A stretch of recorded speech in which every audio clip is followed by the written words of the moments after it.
بسم اللہ الرحمن الرحیم الحمد للہ وکفا وسلام علی عبادہ الذین اصطفیٰ اما بعد۔ محترم سامعین و ناظرین، اللہ تبارک و تعالی نے تین طرح کی مخلوقات پیدا فرمائی ہیں: نوری مخلوق، ناری اور خاکی۔ نور سے پیدا کیا اللہ تبارک و تعالی نے فرشتوں کو، اور آگ سے پیدا کیا اللہ تبارک و تعالی نے جنات اور شیاطین کو، اور خاک سے پیدا کیا اللہ تعالیٰ نے انسان کو۔ جو خاک سے پیدا کیا گیا یہ دو چیزوں کا مجموعہ ہے، ایک اس کا وجود ہے اور ایک اس کی روح ہے۔ وجود کی خوراک اللہ تبارک و تعالیٰ نے اسی زمین سے رکھی ہے، چونکہ یہ وجود بھی مٹی سے بنا ہے۔ سبزیاں، پھل، اناج، غلہ یہ ساری زمین سے ہیں، اور یہ انسان کی جسم کی یعنی خاک کی غذا ہے۔ انسان کا روح چونکہ اللہ کا امر ہے تو اللہ تعالیٰ نے اس کی غذا بھی آسمانی وحی بنائی ہے۔ قرآن کریم اس کی غذا ہے، اللہ کا ذکر اس کی غذا ہے۔ رمضان المبارک اللہ نے مجھے اور آپ کو اسی لیے دیا کہ میں اور آپ اپنی روحانی قلت کو ختم کر کے روحانی مضبوطی کو حاصل کر سکیں۔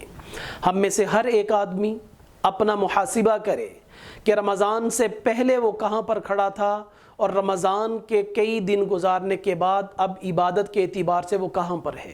کیا اس کو نماز کے لیے فکر پیدا ہو گئی؟ کیا تلاوت قرآن کریم کا ذوق بڑھ گیا؟ کیا گناہوں کی نفرت دل کے اندر پیدا ہو گئی؟ کیا زبان کی حفاظت، آنکھوں کی حفاظت معمول بن گئی؟ اگر یہ ساری چیزیں بن گئیں تو بہت خوش قسمت ہیں وہ لوگ جن کو اللہ نے یہ جذبات عطا فرما دیے اور انہوں نے اپنی زندگی کا رخ تبدیل کر لیا۔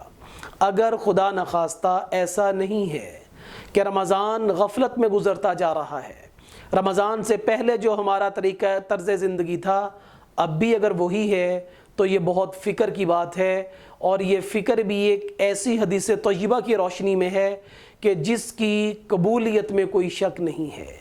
مجھے اور آپ کو جبریل امین کی بد دعا سے بچنے کے لیے اللہ کے حضور میں سچی توبہ کرنی ہوگی، اپنا محاسبہ کرنا ہوگا، اپنے اعمال کا جائزہ لینا ہوگا، اپنی عبادات کے ذوق کو بڑھانا ہوگا، گناہوں کو اپنے دل کے اندر نفرت سے نکالنا ہوگا اور گناہوں سے نفرت کرنی ہوگی۔ کعب بن عجرہ رضی اللہ تعالیٰ عنہ کی ایک طویل روایت ہے، اس کا ایک حصہ میں آپ حضرات کے سامنے عرض کرتا ہوں کہ سرکار دو عالم صلی اللہ علیہ وسلم نے ممبر کی سیڑھی پر قدم رکھا تو آپ نے فرمایا آمین۔ جب آپ اپنے خطبہ سے فارغ ہوئے تو صحابہ اکرام نے ایک خلاف معمول آپ کا یہ طریقہ دیکھا تو آپ علیہ السلام سے دریافت فرمایا کہ یا رسول اللہ پہلے کبھی ایسا نہیں ہوا؟ تو آپ علیہ السلام نے صحابہ اکرام کے استفسار فرمانے پر ارشاد فرمایا کہ جیسے میں نے ممبر کی سیڑھی پر قدم رکھا تو جبریل امین میرے سامنے آئے اور آ کر انہوں نے یہ کہا کہ تباہ و برباد اور ہلاک ہو جائے وہ آدمی جو رمضان جیسا مبارک مہینہ پائے اور اپنی بخشش نہ کروا لے، اور میں نے کہا آمین۔